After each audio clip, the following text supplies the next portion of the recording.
Tech day fertility అమ్మ అనే పిలుపుకు శ్రీకారం చుట్టండి. పొందండి ఉచిత మొదటి కన్సల్టేషన్, మొదటి స్కాన్. సంప్రదించండి 8880747474. నమస్తే, welcome to I dream inside politics with Kavitha.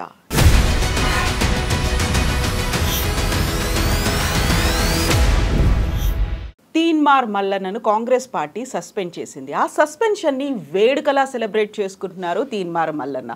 Next step ఏంటి? ఎవరితో కలిసిపోతారు, ఎవరిని కలుపుకొని పోతారు, భవిష్యత్ ప్లాన్ ఏంటి? తీన్మార్ మల్లన్న ఎవరి ఉచ్చులోనైనా పడ్డారా? పార్టీ పెడతారా? ఏం జరగబోతోంది? బోల్డెన్ని క్వశ్చన్స్ ఉన్నాయి. మనతో పాటుగా ఉన్నారు తీన్మార్ మల్లన్న. హలో అండి, నమస్తే. సో మీకేంటి కంగ్రాట్స్ చెప్పాలా? నేను పోరాటం చేసి బయటకు వచ్చేసిండ్రు మీరు. నేను బయటికి రాలేదండి, వాళ్ళు సస్పెన్షన్ చేశారు.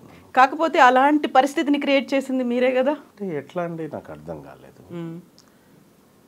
పరిస్థితిని నేను క్రియేట్ చేయలేదండి. వాళ్ళు ఒక దురహంకారాన్ని ఆ విధంగా ప్రదర్శించారు.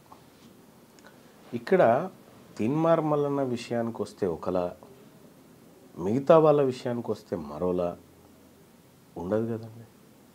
కాంగ్రెస్ పార్టీకి ఒక కాన్స్టిట్యూషన్ ఉందండి. ఆ కాన్స్టిట్యూషన్ ప్రకారం విత్ ఇన్ ద కాన్స్టిట్యూషన్ లిమిట్స్లో నేను మాట్లాడడం జరిగింది. నేను నా ఆవేదన చెప్పడం జరిగింది. కాకపోతే అంత తీవ్రమైనటువంటి పదజాలం, అంత అగ్రెసివ్నెస్తో మాట్లాడడం అనేది, అవన్నీ కూడా కాంగ్రెస్ బైలాలో ఉన్నాయంటారా?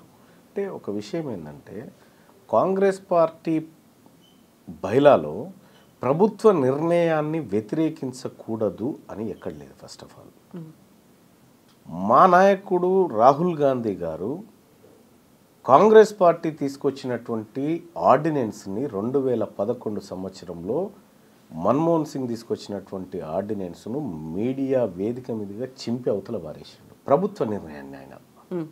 ఇక్కడ నేను చేసింది ప్రభుత్వ నిర్ణయాన్ని.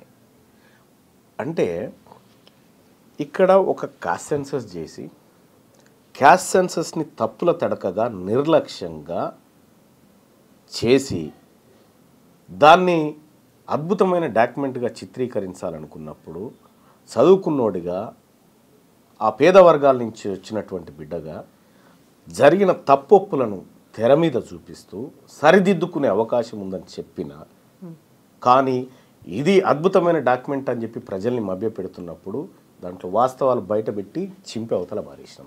కాకపోతే మీకు ఒక యాంపుల్ టైం అనేది ఇంకో 90 రోజుల పాటు కులగణన జరుగుతుంది అనుకున్నప్పుడు యాక్సెస్ లేదా, ఎక్కడ లోపాలు జరుగుతున్నాయి, ఎక్కడ తప్పు ఉంది, ఇది ఎందుకు మిస్ అవుతున్నారు, దీన్ని చేయాలి కదా అనే యాక్సెస్ అక్కడ పొన్నం ప్రభాకర్ గారు ఉన్నారు, ఆ తర్వాత అధికారులు ఉన్నారు.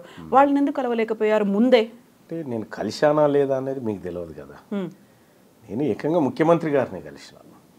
ముఖ్యమంత్రి గారిని కలిసి క్యాస్ట్ సెన్సస్ విషయంలో ఎట్లా చేయాలి, ఏం కథ, మనం ఏ విధంగా ముందుకు పోవాలనేటువంటి వివరాలన్నీ కూడా ఆయనకు చెప్పడం. కాంగ్రెస్ పార్టీ తన మేనిఫెస్టోలో రాహుల్ గాంధీ ఆలోచన మేర క్యాస్ట్ సెన్సస్ చేస్తామని మేనిఫెస్టోలో పెట్టినప్పుడు కేవలం ఆ వర్డ్ కోసం కాంగ్రెస్ పార్టీలో జాయిన్ అయిన తర్వాత కాంగ్రెస్ పార్టీ ఇంప్లిమెంట్ చేస్తుందని, ఇది ప్రజలకు మంచి చేస్తామని చెప్పినప్పుడు రాష్ట్ర ప్రభుత్వం దాన్ని టేక్ ఓవర్ చేసి క్యాస్ట్ సెన్సస్ అని చేపట్టింది. రాష్ట్ర ప్రభుత్వం అనౌన్స్ చేసినప్పుడు తీన్మార్ మల్లన్న తన వేదికల మీద ప్రజలారా ఇందులో విస్తృతంగా పాల్గొనండి, కుల సంఘాలు అన్ని ఇందులో భాగస్వామ్యం కావాలి, కాంగ్రెస్ పార్టీ కార్యకర్తలారా ఎమ్యునరేటర్ వస్తే వాళ్ళని వాళ్ళ ఇళ్లలోకి తీసుకుపోయి వాళ్ళకి సహకారం అందించండి అనేటువంటి విస్తృత ప్రచారాన్ని కల్పించడంలో నా వంతు పాత్ర ఉంది. అది పార్టీ నిర్ణయాన్ని విజయవంతం చేయడం కోసం చేసినటువంటి కార్యక్రమం.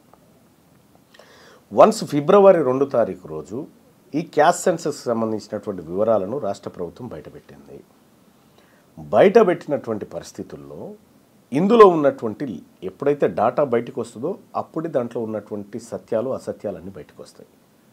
Data can speak only. నోటి మాటగా మనం ఎన్ని అనుకున్నా వేరు.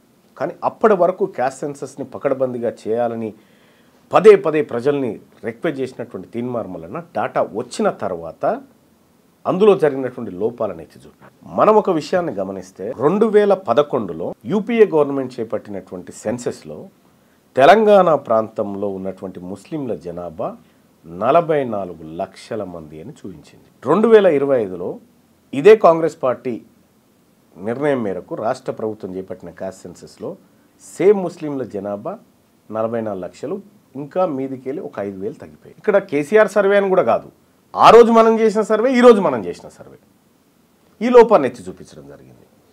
2011లో చేసిన సెన్సెస్లో తెలంగాణ రాష్ట్రంలో కుటుంబాల సంఖ్య 83.40 లక్షలు. ఇవాళ ముఖ్యమంత్రి గారు ప్రెస్ మీట్లో చెప్పింది తెలంగాణ రాష్ట్రంలో 1,15,00,000 గృహాలున్నాయి. అందులో 1,12,00,000 గృహాల సర్వే మేము చేసినాం.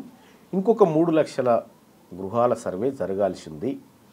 అది 3.91 అనేటువంటి ఒక మాట చెప్పిన. సో 83లో 11లో 83 లక్షలు, ఇప్పుడు 1,15,00,000. వీటి మధ్యలో ఉన్న గ్యాప్ 32 లక్షలు. అంటే 2011 నుంచి 2025 వరకు 32 లక్షల గృహాలు పెరిగినాయి. 32 లక్షల అంటే అప్పుడు 83 లక్షలు ఉన్నప్పుడు 3,50,00,000 మంది జనాభా.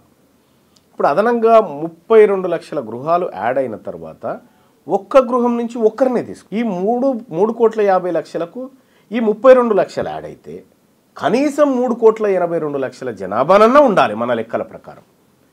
అది లేకపోగా కేవలం తెలంగాణ జనాభా 3,70,00,000 అని చెప్పి రాష్ట్ర ప్రభుత్వం చెప్తా ఉంది. ఇంకొక 16 లక్షల మందిని మేము ఎమ్యునరేట్ చేయలేకపోయినాము అనేటువంటి మాట రాష్ట్ర ప్రభుత్వం చెప్పింది. మానుకోట విలేజ్లో ఎంతమంది ఉన్నారనేది పూర్తిగా లెక్క చేస్తే ఎంతమంది ఉన్నారనేది తెలుస్తుంది. సగం చేసి ఇంకా 16 లక్షల మంది మిగిలిపోయారు. ఈ 16 లక్షలు అనేటువంటి మాట నీకు ఎట్లా తెలిసింది? ఫస్ట్ మీకు చేస్తే కదా తెలిసేది. 16 లక్షల మంది మిగిలిపోయినారనేటువంటి మాట మీకెట్లా తెలిసింది? ఇదొక అంశం. మళ్ళొక అంశం తీసుకుంటే తెలంగాణ రాష్ట్రంలో కేసీఆర్ నిర్వహించినటువంటి సమగ్ర కుటుంబ సర్వే అది ఎక్కడ అథెంటిక్ కాదని మీరు చెప్పినారు. ఇక్కడ క్లియర్గా 44 లక్షల మంది ఉన్నటువంటి మన సెన్సెస్లోనే 44 లక్షలు ఉన్న ముస్లింలు ఇప్పుడు కూడా 44 లక్షలే ఉండి 5,000 మంది అందులో చనిపోయినారు. కొత్తగా ముస్లింలకు ఒక్కరు పుట్టలే. కానీ గతంలో చేసినటువంటి లెక్కలలో ఉన్నటువంటి ఆధారాల ప్రకారం చూస్తే 10 లక్షల మంది ఉన్నటువంటి రెడ్లు ఈ 15 ఏళ్లలో కొత్తగా 5 లక్షల మందిని కన్నారు. 5 లక్షల మందికి జన్మనిచ్చి కానీ 44 లక్షల మంది ముస్లింలు ఒక్కరిని కనలేక ఈ లెక్కలు చెప్తున్నాయి. ఇటువంటి అసమగ్రమైనటువంటి సర్వే నిర్వహించి ఏ వర్గాల ప్రజలను మీరు తక్కువ చేసి చూపించాలనుకుంటా ఉన్నారు? తెలంగాణ రాష్ట్రంలో ఉన్నటువంటి 6.98% అప్పర్ క్యాస్ట్ ఉందని ఖుద్దు అప్పటి ముఖ్యమంత్రి కేసీఆర్ గారు చెప్పినటువంటి లెక్కల ప్రకారం ఇంతమందే ఉన్నారని చెప్పిన తర్వాత 6.98% ఉన్నటువంటి వాళ్లకు 10% ఈడబ్ల్యూఎస్ ఎట్లా అమలు చేస్తావు అనేటువంటి క్వశ్చన్ రేజ్ అయినటువంటి పరిస్థితిలో అప్పర్ క్యాస్ట్ జనాభాని ఎక్కువ చేసి చూపించడానికి ఈ క్యాస్ట్ సెన్సెస్ను వాడుకున్నాం. ఇక్కడ క్యాస్ట్ సెన్సస్ జరగాలని పేద వర్గాలన్నీ కోరుకున్నాయి. అసలు క్యాస్ట్ సెన్సస్లో పాల్గొనని వర్గాలు ఏమన్నా ఉన్నాయంటే అప్పర్ క్యాస్ట్. క్యాస్ట్ సెన్సస్లో పాల్గొనని వాళ్ళ సంఖ్య పెరిగింది, పాల్గొన్న వాళ్ళ సంఖ్య తగ్గిపోయింది. సో ఇవన్నీ చూసిన తర్వాత ఇవన్నిటిని పరిశీలిస్తున్నటువంటి ధర్మిల ఇది సమగ్రమైన సర్వే అని ఎట్లా అంటాం? అందుకోసం చింపేసినాం దాన్ని. ఇప్పుడు తీన్మార్ మల్లన్న ఇంత కూల్గా ఇంత డీటెయిల్డ్గా లెక్కలతో సహా మాట్లాడుతున్నారు. అదే పబ్లిక్లో ఉన్నప్పుడు అంత ఊపుతో మాట్లాడడానికి కారణం ఏంటి? అది కూడా అంత పరుష పదజాలం, అంత అగ్రెసివ్గా మాట్లాడడానికి. అప్పుడు కూడా ఇంతే కూల్గా ఇంత నింపాదిగా చెప్పొచ్చు కదా. మీరు TV9లో ఒక దశాబ్దం పాటు యాంకర్గా పనిచేసినారు. ఒక విషాదకరమైన వార్త వచ్చినప్పుడు మీరు చదివే విధానం వేరుంటుంది. ఒక ఆనందకరమైన వార్త వచ్చినప్పుడు మీ చదివే విధానంలో, మీ ఎక్స్ప్రెషన్స్లో, మీ వాయిస్ బేస్లో తేడా వస్తుంది. పబ్లిక్ మీటింగ్లో ప్రజలందరికీ వినబడేలాగా గట్టిగానే మాట్లాడాలి. మీరున్నారు. ఇప్పుడు నేను గట్టిగా అరిచి చెప్పడం వల్ల మీకేమన్నా లాభమా? గట్టిగా మాట్లాడడం వేరు, ఆవేశంగా మాట్లాడడం వేరు, అందులో అంత పరుష పదజాలంతో మాట్లాడడం కూడా వేరు. పరుష పదజాలం గురించి మాట్లాడదాం. కానీ ఇక్కడ కొన్ని వేలాది సమూహం ఒక దగ్గరికి చేరి ఒక ఆవేదనను వెలిబుచ్చుతున్నటువంటి సందర్భంలో అక్కడికి పోయిన వక్తగా నేను అదే ఫ్లోలో మాట్లాడాలి.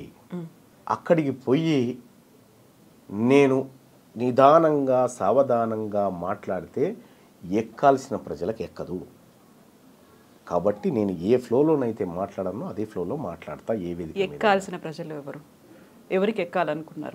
ఈ పేద వర్గాలు ఎవరికైతే అన్యాయం జరుగుతుందో వాళ్ళ మైండ్ సెట్లోకి ఈ అంశాన్ని తీసుకుపోవడానికి అనేకమైనటువంటి అంశాలను జోడించి తీసుకొని పోతాం. మనకు రిపోర్టర్లు వార్త పంపిస్తే దాన్ని మాడిఫై చేసుకుంటాం.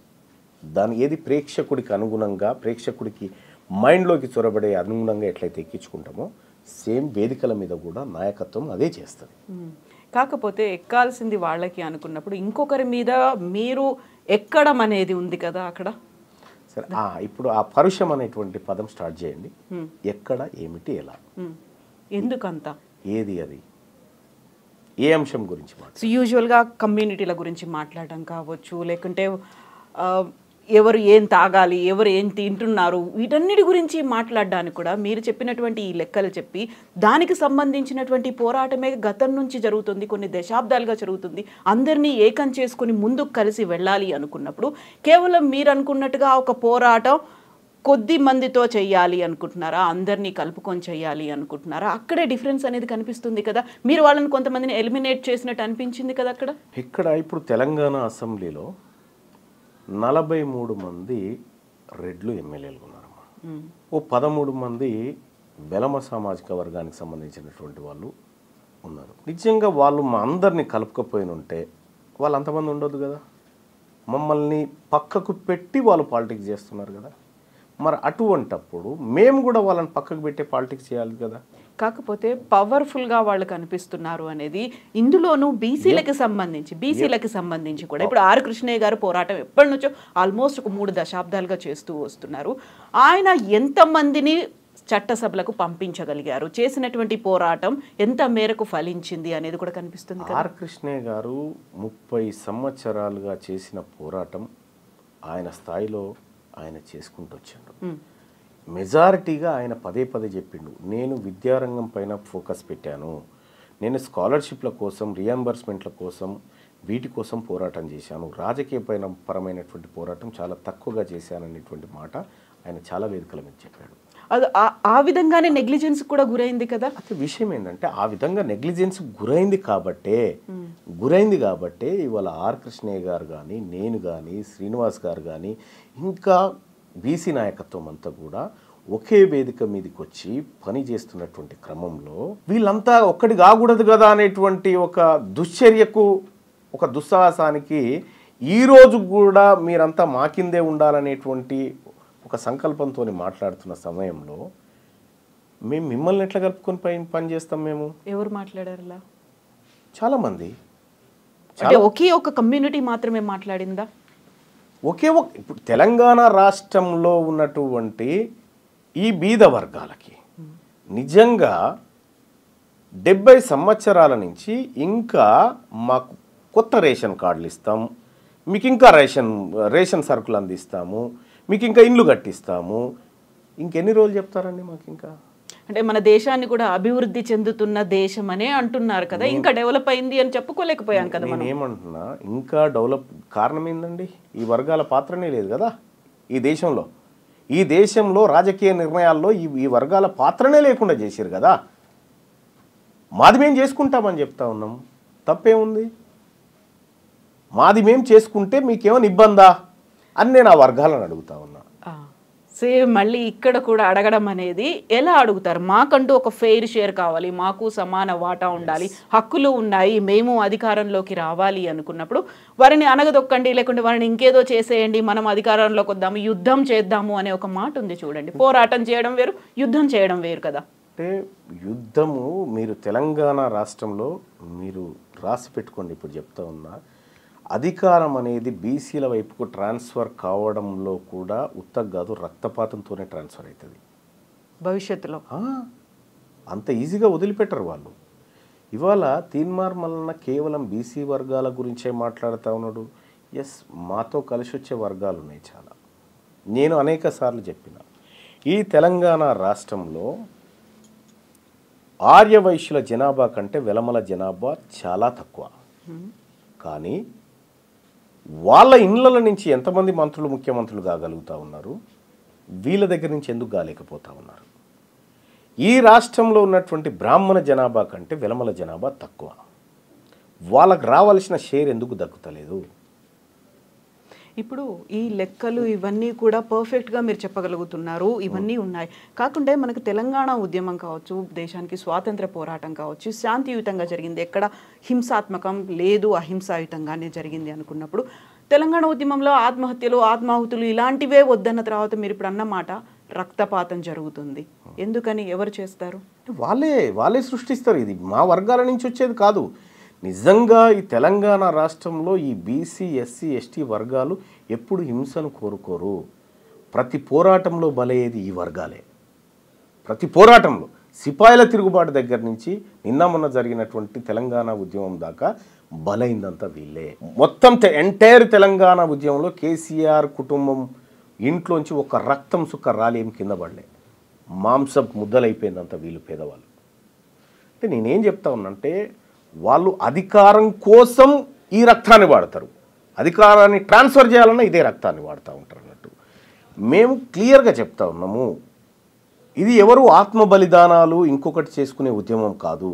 ఇది సగర్వంగా హమారా ఇస్సా, హమారా ఇజ్జత్, హమారా హుకూమత్ అని చెప్తా ఉన్నాము.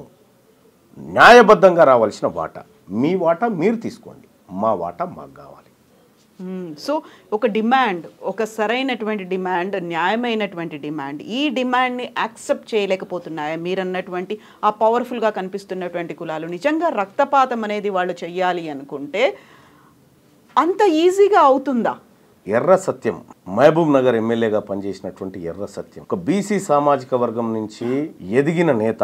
మహబూబ్ నగర్ జిల్లా కోర్టు కంటే ఎక్కువ ఆయన ఇంటి దగ్గర జనం కూర్చొని జరిగిన అన్యాయాలను ఏకరువు పెట్టుకొని పరిష్కార మార్గాలు కనుగొన్నారు.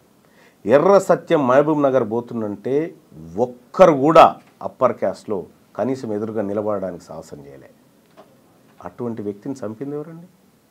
మాధవరెడ్డి అని కానిస్టేబుల్ని పెట్టి వీళ్ళందరూ కలిసి కుట్రబని చంపలేదా? రెండో అంశం, బెల్లి లలిత తెలంగాణలో బహుజనుల వాటా దక్కాలి, తెలంగాణ రాష్ట్రం రావాలని చెప్పి తెలంగాణ మహాసభని పెట్టి గట్కేసర్, భువనగిరి ప్రాంతాల్లో విస్తృతంగా ప్రచారం చేసి తెలంగాణ ఉద్యమాన్ని ప్రారంభించినటువంటి బెల్లి లలితను చంపింది ఎవరండి? వీళ్ళు కాదా అప్పర్ కాస్ట్లో? కాకపోతే మావోయిస్ట్ బ్యాక్గ్రౌండ్ ఉంది అనేది కూడా వినిపించింది కదా. విషయం ఏంటంటే దానికి ఒక కారణాన్ని వేస్తారు అంతే, ఒక కారణాన్ని వేస్తారు అంతే తప్ప కానీ వాస్తవాలు ఏందో ప్రజలకు తెలవాలి.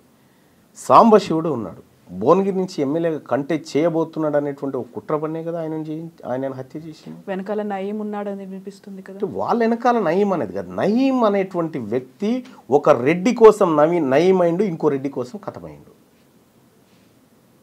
అంటే వీళ్ళందరినీ కూడా మారోజు వీరన్న భారత సంయుక్త రాష్ట్రాల సమితి అని పెట్టిండు.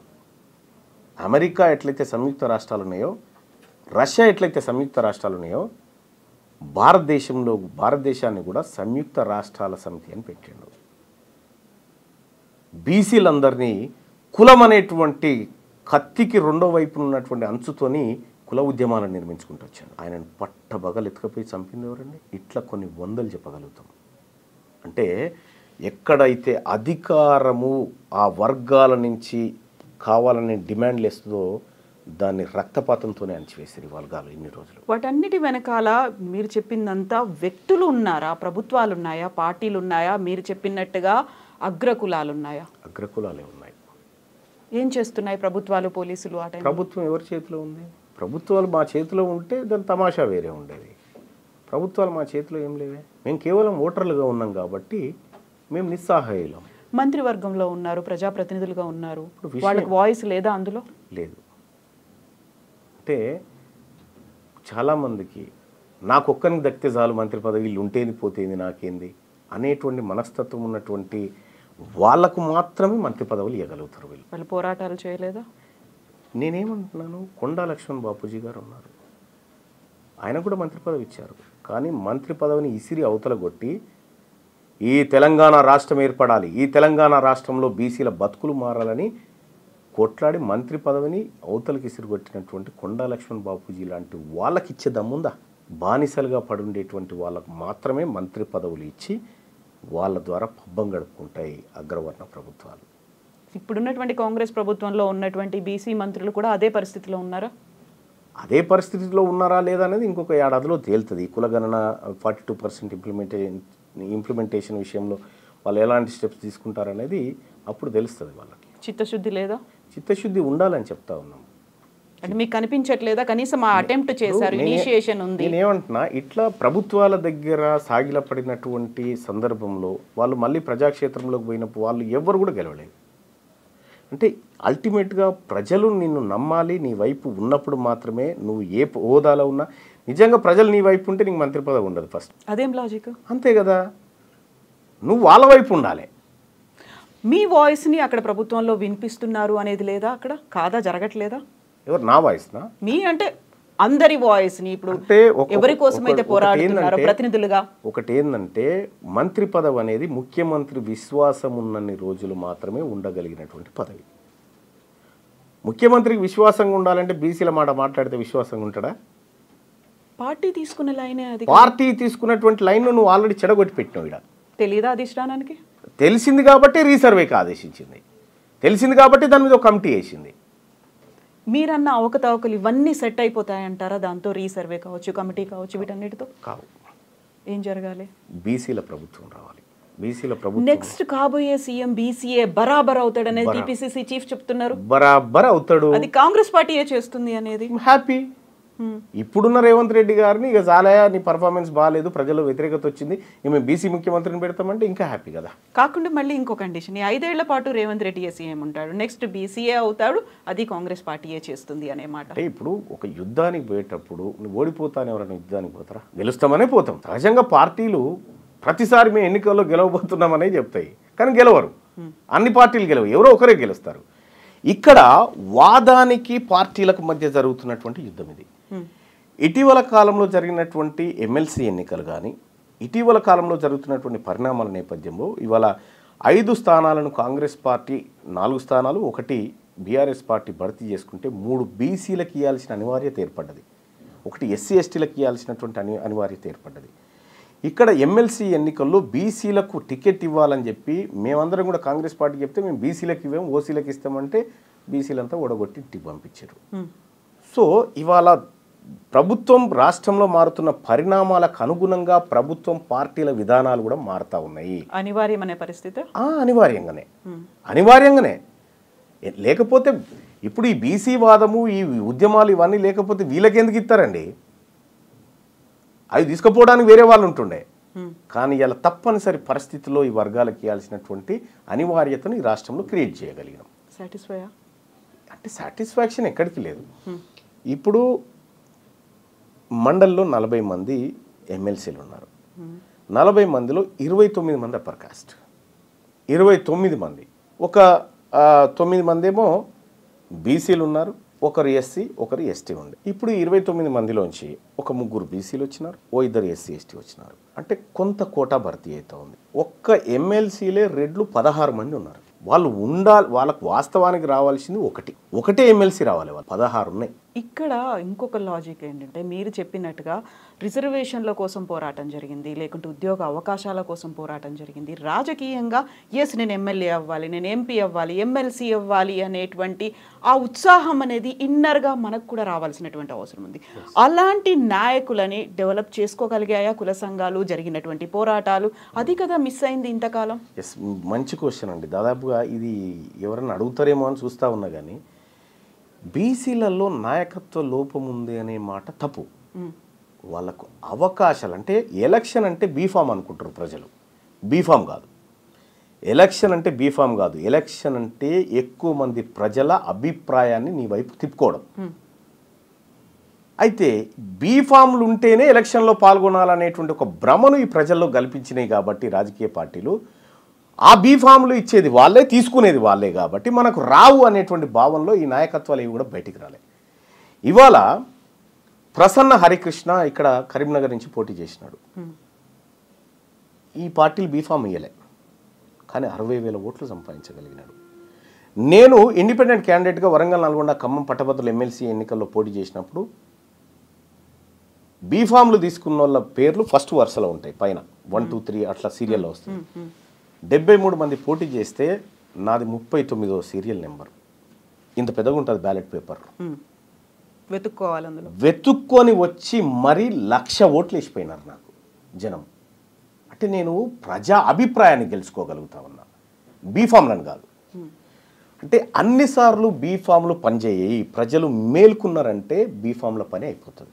మీరు ఇప్పుడు చెప్పిన దీన్ని బట్టి తద్వారా ఇక్కడ కంక్లూజన్ చేస్తా, బీసీ నాయకత్వం లేక కాదు, బీసీలలో అనేక మంది నాయకులు ఉన్నారు. ఆపర్చునిటీస్ కోసం ఎదురు చూసి చూసి చూసి ఊకున్న నాయకులు ఉన్నారు. ఇవాళ వాళ్ళందరినీ మళ్ళీ తెరపైకి తీసుకొస్తా ఉన్నాం. అట్లా మేము బీసీ నాయకత్వాన్ని డెవలప్ చేస్తా ఉన్నాం.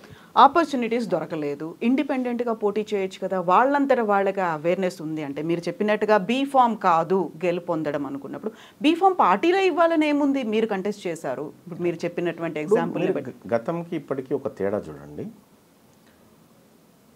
నల్గొండలో పిల్లి రామరాజు యాదవ్ ఒక బీసీ, ఆయన పోటీ చేయాలంటే ఆ పార్టీలు టికెట్ ఇవ్వలే, పోయి అక్కడ కంటెస్ట్ చేసినాడు, 25,000 ఓట్లు సంపాదించినాడు. అక్కడ సూర్యాపేటలో ఒట్టే జానయ్య యాదవ్ ఉన్నాడు, ఈ పార్టీలో ఆయన బహిష్కరిస్తే ఆయన పోయి అక్కడ కంటెస్ట్ చేసి 20,000 ఓట్లు సంపాదించినాడు. అక్కడ నీలం మధు ఉన్నాడు, ఆయనకు టికెట్ తిరస్కరిస్తే ఆయన పోయి పోటీ చేస్తే 40,000 ఓట్లు సంపాదించినాడు.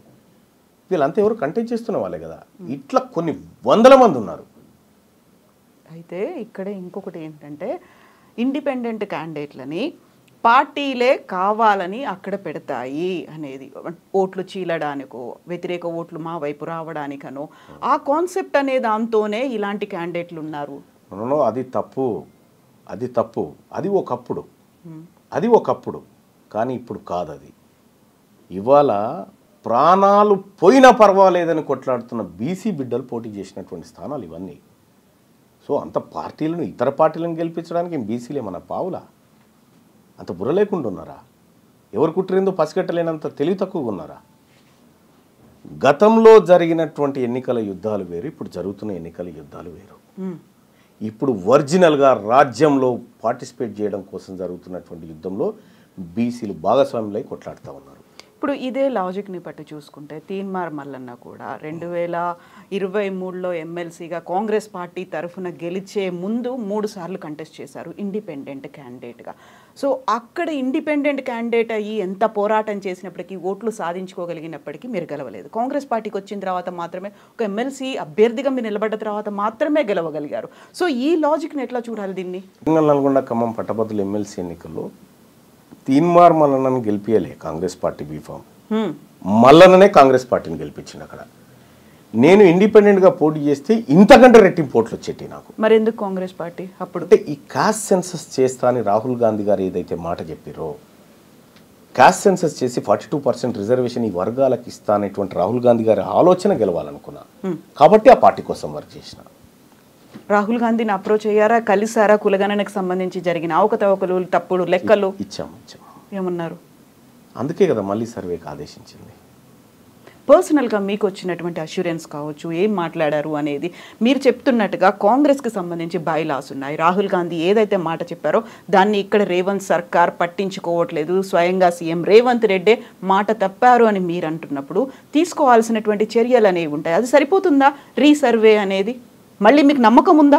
విషయం ఏంటంటే ఇది సరిపోదు అనే విషయాన్ని కూడా మళ్ళీ పంపించాం. మళ్ళీ దీన్ని దేనికోసం వాడుతున్నాను అనేటువంటి విషయాన్ని కూడా పంపించడం జరిగింది. అందుకోసమే ఈ ప్రభుత్వాన్ని నమ్మకుండా ఏకంగా రాహుల్ గాంధీ గారి ఒక సపరేట్ కమిటీ నియమించిన దీని మీద, దీన్ని అబ్జర్వ్ చేయడానికి. వాళ్ళ పని వాళ్ళు చేస్తూ ఉన్నారు. ఇక్కడ ఒక విషయం ఏంటంటే రాహుల్ గాంధీ గారు దేశవ్యాప్తంగా కులగణన అంటూ ఉన్నాడు, పార్లమెంట్లో బీసీల ఇస్సా గురించి మాట్లాడుతూ ఉన్నాడు, వాళ్ళ వాటా రావాలంటూ ఉన్నాడు. ఆయన మాట్లాడిన ప్రతిసారి ఈ తెలంగాణలో కాంగ్రెస్ పార్టీ ప్రభుత్వం ఏర్పడి December 7, 2023 ఆ రోజు నుంచి December 20 ఇప్పుడు ఫిబ్రవరి వరకు రాహుల్ గాంధీ గారు అక్కడ బీసీల గురించి మాట్లాడితే ఇక్కడ లోకల్ పేపర్లో వార్త రాదు. దాని మీద రీసెర్చ్ చేసినాం మేము. రీసెర్చ్ చేసి 18 పేజీల రిపోర్ట్ తయారు చేసినాం. అంటే ఏ రోజు రాహుల్ గాంధీ గారు ఢిల్లీలో ఈ అంశం గురించి మాట్లాడాడు, ఇక్కడ తెలంగాణ రాష్ట్రంలో కాంగ్రెస్ పార్టీ ప్రభుత్వం యాడ్స్ తీసుకుంటున్నటువంటి పత్రికలు, మీడియా రాహుల్ గాంధీ గారి వార్తను ఎందుకు కవర్ చేయట్లేదు అనేటువంటి కోణంలో దీన్ని యాంగిల్లోకి తీసుకపోతే ఇక్కడ బీసీ అనేటువంటి టాపిక్ను ఈ పత్రికలు దాచిపెట్టడానికి ఇక్కడ ఉన్నటువంటి ప్రభుత్వం అడగాలి కదా. నాయకుడు రాహుల్ గాంధీ గారు అంత పెద్ద మాట మాట్లాడితే ఫ్రంట్ పేజీలో ఎందుకు వస్తలేదని చెప్పాలి కదా.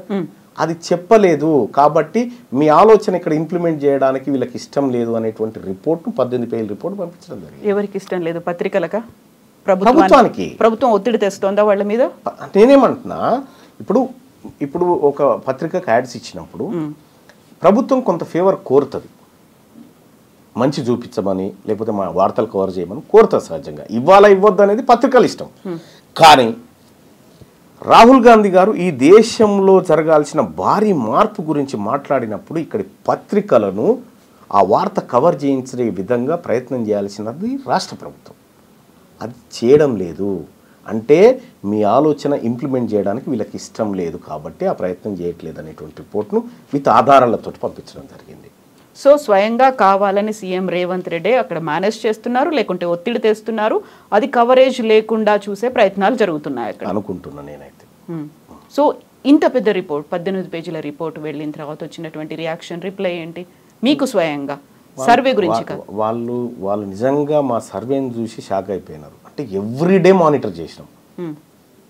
ఒక ఏడాది 3 నెలల కాలం పాటు ప్రతిరోజు ఈ దేశాన్ని రాహుల్ గాంధీని మానిటర్ చేసినాం. మా టీంతో మానిటర్ చేసి ఒక రీసెర్చ్ రిపోర్ట్ తయారు చేసినాం. చేసి ఇచ్చినప్పుడు నిజంగా వాళ్ళు షాక్ అయ్యారు, ఏంది ఇంత వర్క్ చేసినారా అని.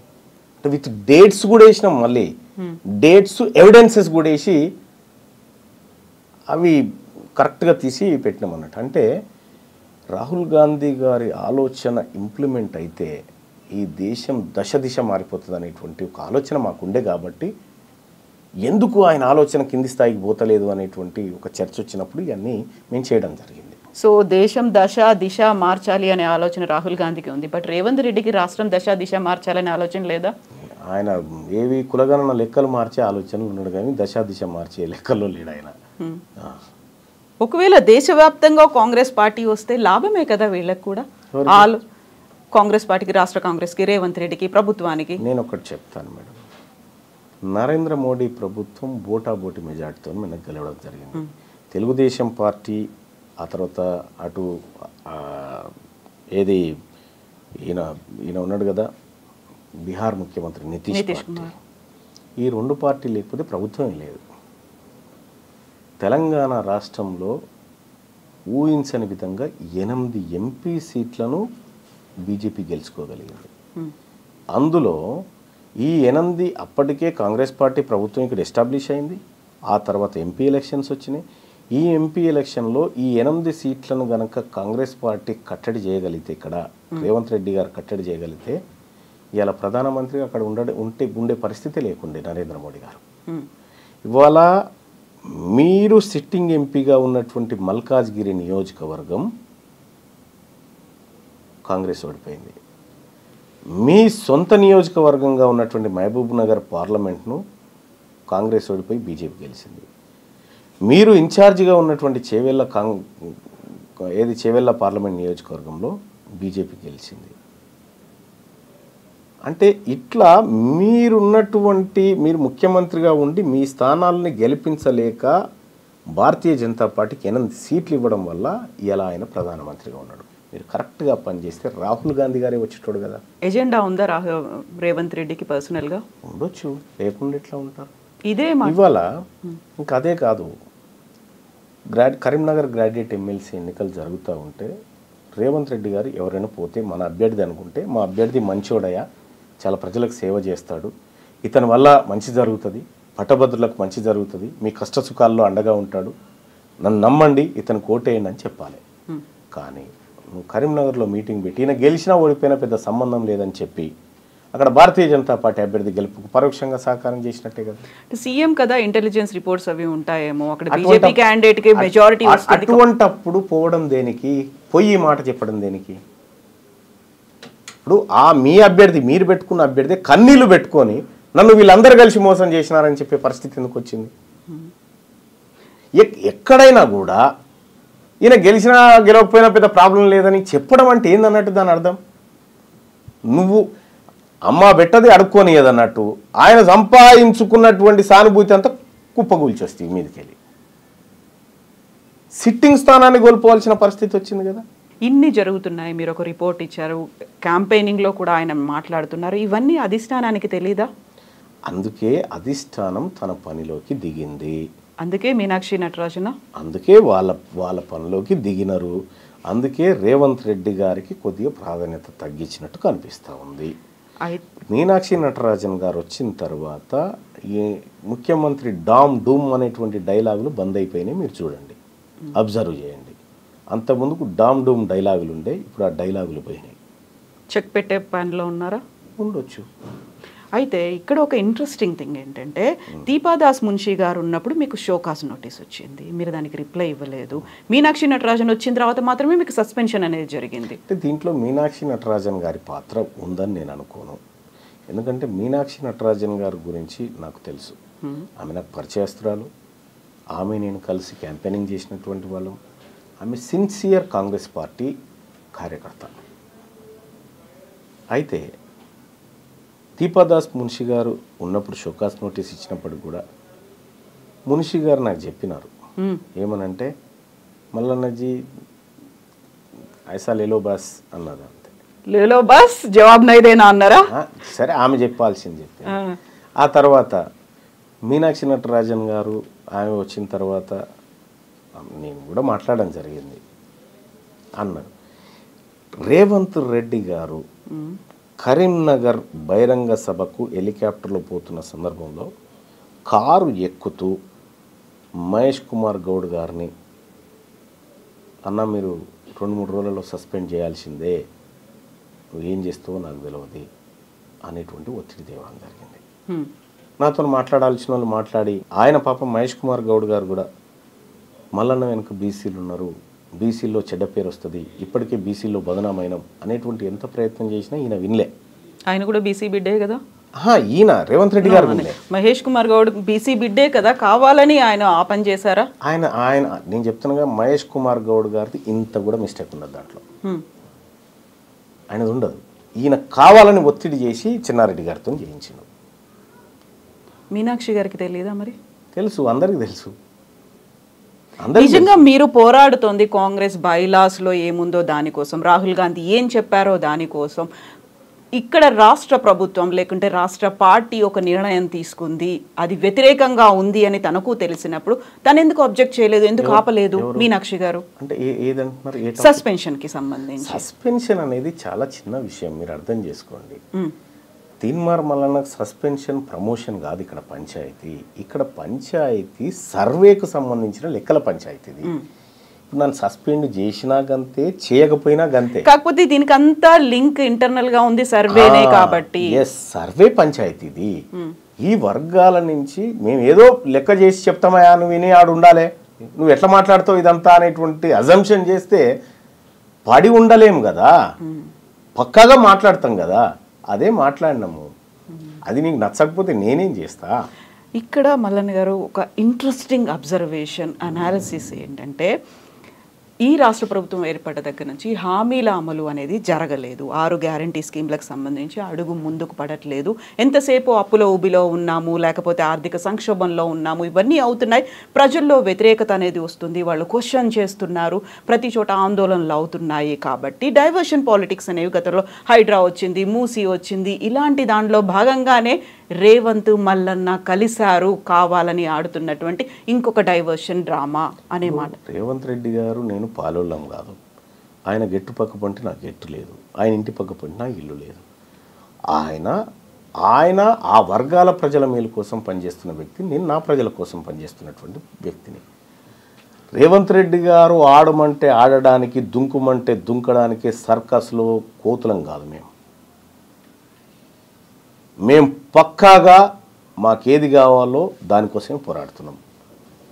సో రాష్ట్ర ప్రభుత్వానికి వచ్చిన వ్యతిరేకతను డైవర్ట్ చేయడం కోసం ముఖ్యమంత్రి గారు ఏమైనా చేస్తే చేసుకుంటుండొచ్చు, కానీ మేము పక్కా మా లైన్లోనే ఉన్నాము. మమ్మల్ని ఎవరో ఆడించాల్సిన అవసరం లేదు, ఆడిస్తే ఆడడానికి మేము సిద్ధంగా లేము. అయితే ఇప్పుడు మీరు ఏకైక ఎజెండా బీసీలకి సంబంధించి ముందుకు వెళ్ళాలి అనుకుంటున్నారు. దెన్ వాట్ అబౌట్ కాంగ్రెస్ ప్రభుత్వం ఇచ్చినటువంటి హామీలు అమలు? ప్రజలు ఎదురు చూస్తున్నారు, ఇంకా 4 ఏళ్ల పాటు పాలన కొనసాగాలి, దాని మీద పోరాటం మల్లన్న చేస్తాడా చేయరా? రైట్. ఇప్పుడు కేసీఆర్ గారి ప్రభుత్వం పైన 10 ఏళ్ల పాటు ఒక సుదీర్ఘ పోరాటం చేసి అనేక కేసులు, జైలు జీవితాలు, ఎన్నో ధ్వంసాలు, విధ్వంసాలు ఎన్నో జరిగాయి. ఆ రోజు ఉన్నటువంటి ప్రతిపక్షము తన పాత్రను పకడ్బందీగా నిర్వహించి ఉంటే ఆ పని నేను చేయాల్సింది కాదు. ఆ పోరాటం అనేది నేను చేయాల్సింది కాదు.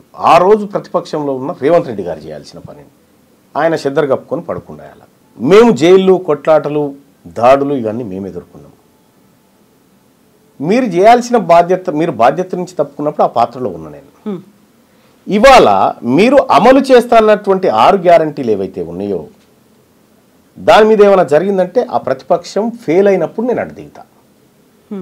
ప్రతిపక్షం బీఆర్ఎస్ పార్టీ ఏదైతే ఉందో వాళ్ళు అడగడంలో ఫెయిల్ అయిపోతే, వాళ్ళు నిలదీయడంలో ఫెయిల్ అయిపోతే నేను ఆ పాత్రలోకి వస్తా. ఎంత టైం పడుతుంది? ఇప్పటికి ఆల్రెడీ 1.5 year అయ్యింది. ఇంకొకటి ఏంటంటే ఉన్నటువంటి ఆర్థిక పరిస్థితిని చూసి కూడా కొంత మాట్లాడాలి. సరే, రేవంత్ రెడ్డి గారు డామ్ డూమ్ అని చాలా డైలాగులు చెప్పొచ్చు, చేస్తామని. ఆఖరికి మొన్న ఇండియా టుడే కాంక్లేవ్లో కూడా చెప్పేసిండు, నేను డబ్బులు ఉన్నాయి అనుకున్నా లేవు, 6 గ్యారంటీలు కష్టం అనేటువంటి మాట ఆయన చెప్పిండు. తులం బంగారం ఇచ్చే పరిస్థితులు లేవని పొంగులేటి శ్రీనివాస్ గారు చెప్పిండు. ఇట్లా వీళ్ళన్నీ చెప్తా ఉన్నారు. అంటే కొంచెం అంటే చేతులు పూర్తిగా పైకెత్తకుండా కొంచెం ఎత్తుకుంటూ వస్తూ ఉన్నారు. పూర్తిగా ఎత్తినాడు మాట్లాడతారు. సో మీరు అన్నారు అప్పుడు పోరాటాలు చేసినప్పుడు విపరీతమైనటువంటి దాడులు జరిగాయి, కేసులు, అరెస్టులు. ఈసారి ఇప్పుడు మీరు 1.5 year అయినప్పటికీ చూసి చూడనట్టుగా వదిలేస్తున్నారు. కాబట్టి మీకు కీలకమైనటువంటి అంశం కాస్ట్ సెన్సస్ మేడం. మాకు ఈ 42% రిజర్వేషన్ చేస్తామంటున్నారు కదా, మేము దానికోసం వర్క్ చేస్తాం. ఇప్పుడు మేము ఈ స్థాయిలో పోరాటం చేస్తున్నాం కాబట్టి ఈ కదలిక ఉంది. ఈ అంశాన్ని వదిలిపెట్టి, కీలకమైన అంశాన్ని వదిలిపెట్టి ఇప్పుడు వీటి గురించి పడ్డమనుకోండి, అసలైన అంశం మరుగున పడుతుంది. బట్ రెండింటిని బ్యాలెన్స్ చేయాల్సినటువంటి అవసరం ఉంది. ఇప్పుడు 42% అంటున్నారు, ఇక్కడ 100% ప్రజల కోసం కూడా పోరాడాలి కదా మీరు. అది దానికి ఒక పక్షం ఉంది. ఇప్పుడు అంటే ప్రతిపక్షం అనేది, ప్రజాస్వామ్య దేశంలో ప్రతిపక్షం అనేది చాలా ఇంపార్టెంట్. వాళ్ళ పాత్రను నిర్వర్తించడంలో ఫెయిల్ అయినప్పుడు ప్రజలే ప్రతిపక్షంగా మారుతారు. సో చాలా కంట్రీస్లో అదే జరిగింది.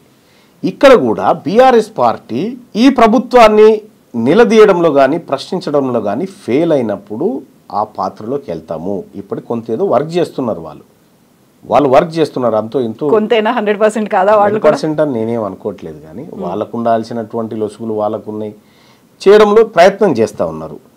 సో చేయని కానీ మా వర్గాల గురించి మాట్లాడడానికి వీళ్ళు రెడీగా లేరు కదా. మేము ఉన్నాం కాబట్టి మేము ఈ కార్యక్రమం చేస్తూ ఉన్నాం. 42%కి సంబంధించి ఇప్పుడు చట్టబద్ధత కల్పించాలి అనే ఉద్దేశంతోనే అసెంబ్లీ సెషన్స్ అనేవి జరుగుతున్నాయి. మొన్న 3 days పాటు జరిగాయి, ప్రత్యేక అసెంబ్లీ సమావేశాలు జరిగాయి. దీంతో పాటుగా ఖచ్చితంగా స్థానిక సంస్థల్లో మేము రిజర్వేషన్ కల్పిస్తాము అనే మాట చెప్తున్నారు. సో అది కాదని మీరు అనుకుంటున్నారా? అంటే ఒకటి, మనము చదువుకున్నటువంటి వ్యక్తులుగా ఎంతవరకు ఏది పోగలుగుతుంది అనేది చూడాలి. ఇప్పుడు ఈడబ్ల్యూఎస్ రిజర్వేషన్ అక్రమంగా తీసుకుంటున్నారనేటువంటిది ప్రపంచం అంతా తెలుసు. కోర్టులో కేసు కూడా ఉంది, కానీ ఆ కేసు విచారణకు రాదు. తమిళనాడులో 69% రిజర్వేషన్ బీసీలు పొందుతూ ఉన్నారు అని చెప్పి అక్కడో కేసు వేసినారు, కానీ ఆ కేసు ఎప్పుడు బెంచ్ మీదకి రాదు.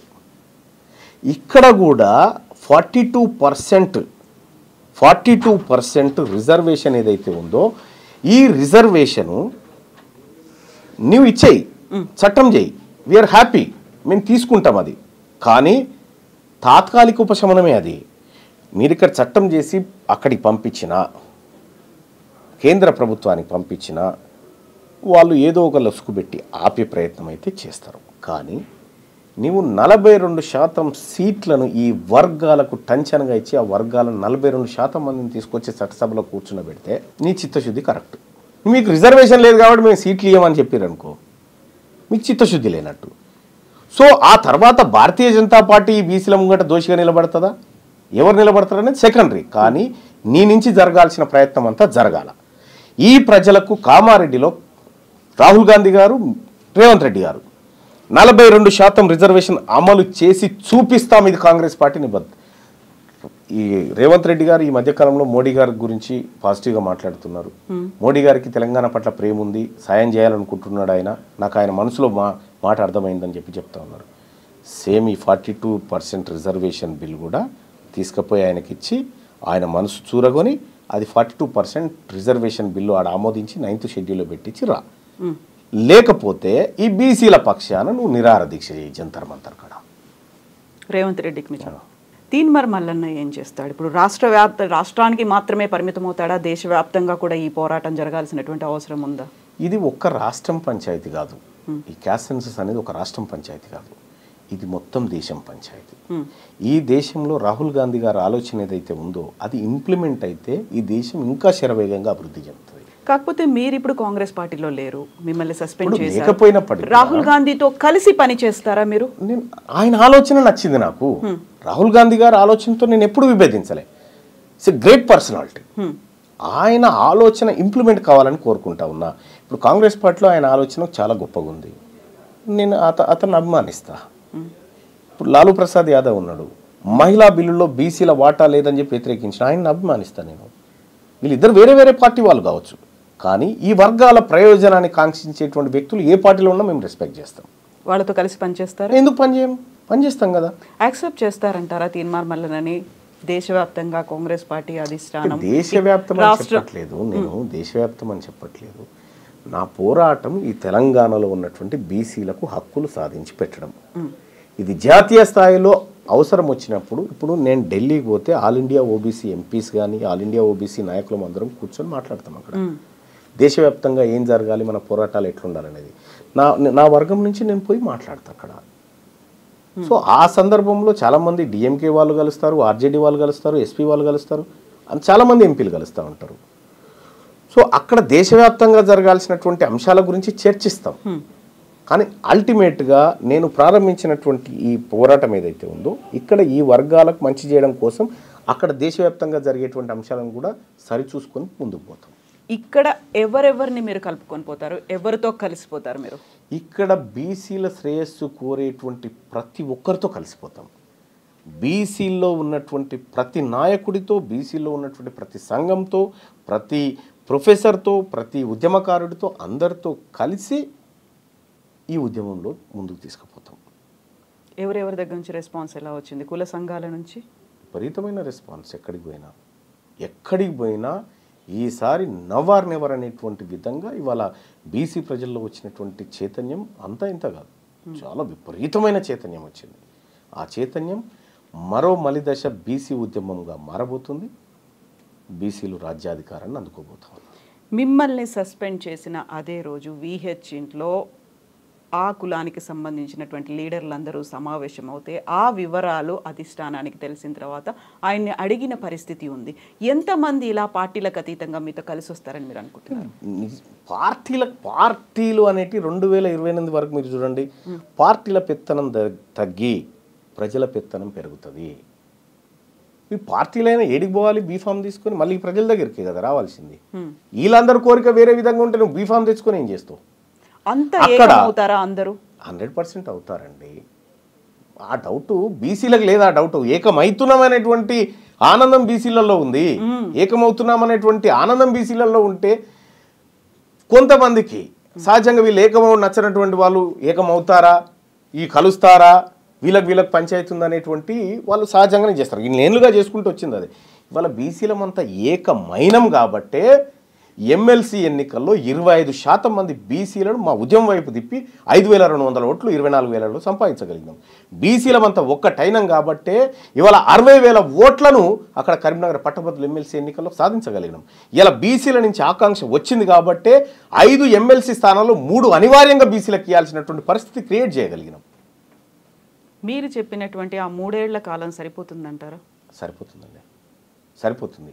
ఒకప్పుడు మనకు ఢిల్లీ ఎర్రకోట మీద జెండా ఎగిరేస్తే 3 రోజులకు మనకు ఇక్కడికి అది మెయిల్ ద్వారా వచ్చి ఆ ఫోటో పత్రికల్లో ముద్రించి 3 రోజులు పట్టేది. ఇవాళ వాట్సాప్, ఇవాళ సోషల్ మీడియా, ఇవాళ అవేర్నెస్ చేసుకోవడానికి అరక్షణంలో ఈ తెలంగాణ రాష్ట్రంతో కనెక్ట్ కావచ్చు. అటువంటి టెక్నాలజీ ఉన్నటువంటి ఈ రోజుల్లో ఖచ్చితంగా 3 ఏళ్ళు కూడా ఎక్కువే. ఇప్పుడు ఇంతమంది సీనియర్ లీడర్లు ఉన్నారు, బీసీలకు సంబంధించి కుల సంఘాల నేతలు ఉన్నారు, ఇంతమంది. తీన్మార్ మల్లన్న ఒక యువకుడు, వాళ్ళందరికంటే చిన్నవాడు, రాజకీయాల్లోకి కొత్తగా వచ్చిన వాడు అనుకోవచ్చు. సో సపోర్ట్ చేస్తారా? కలిసి వస్తారా మీతో? ఇప్పుడు బిర్సా ముండా అని ఒక ఆదివాసీ యుద్ధ వీరుడు ఉన్నాడు. 21 ఏళ్ళకే అతన్ని చంపేశారు. కానీ వాళ్ళ బిర్సా ముండా చనిపోయి కొన్ని దశాబ్దాలు అవుతా ఉంది. ఆ యోధుడి పోరాటాన్ని స్మరించుకుంటూ ఆ జాతులన్నీ నివాళులర్పించి ఇవాళ భారతదేశమే, భారత ప్రభుత్వమే ఆయన గుర్తింపునిచ్చి కార్యక్రమం చేస్తూ ఉంది. ఏజ్ ఏందండి నాకు అర్థం కాదు.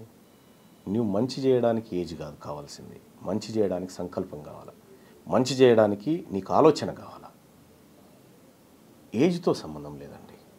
వాళ్ళ దీవెనలన్నీ ఉన్నాయా మీకు? 100%. వాళ్ళంతా మా పెద్దవాళ్ళు, మా జాతుల కోసం వివిధ స్థాయిలో పోరాటం చేసినటువంటి బీసీ నాయకత్వం అంతా ఉంది. వాళ్ళందరి ఆశీస్సులు ఉన్నాయి. వాళ్ళందరి ప్రేమ అభిమానాల వల్లనే వాళ్ళ ఆలోచన మేరకే ముందుకు పోతా ఉన్నాం మేమంతా. కాకపోతే ఇప్పటిదాకా ఈ బీసీ కుల సంఘ నేతలు కావచ్చు, నాయకులు కావచ్చు, అక్కడక్కడ కనిపిస్తున్నారు. డిఫరెంట్ పార్టీలో ఉన్నారు, లేకుంటే విడిగా ఉన్నారు, పోరాటాలు చేస్తున్నారు. ఐక్యంగా పోరాటం అంటే ఇప్పుడు బీసీ శంకరావమో ఎక్కడో మన పరేడ్ గ్రౌండ్స్లోనో, నాంపల్లి ఎగ్జిబిషన్ గ్రౌండ్స్లోనో ఎక్కడో మాత్రం జరిగేది తప్ప ఒక ఏకంగా అయ్యి ఉద్యమంగా ఒక పోరాట రూపంగా ముందుకెళ్ళింది ఇప్పటిదాకా కనిపించలేదు కదా అంత తీవ్ర స్థాయిలో. ఇప్పుడు కనిపిస్తుంది కదా. ఇప్పుడు గ్రామీణ స్థాయిలో ఒక నలుగురు కూర్చొని ఒక చర్చ పెట్టుకుంటున్నారంటే బీసీల గురించి మాట్లాడుకుంటా ఉన్నారు.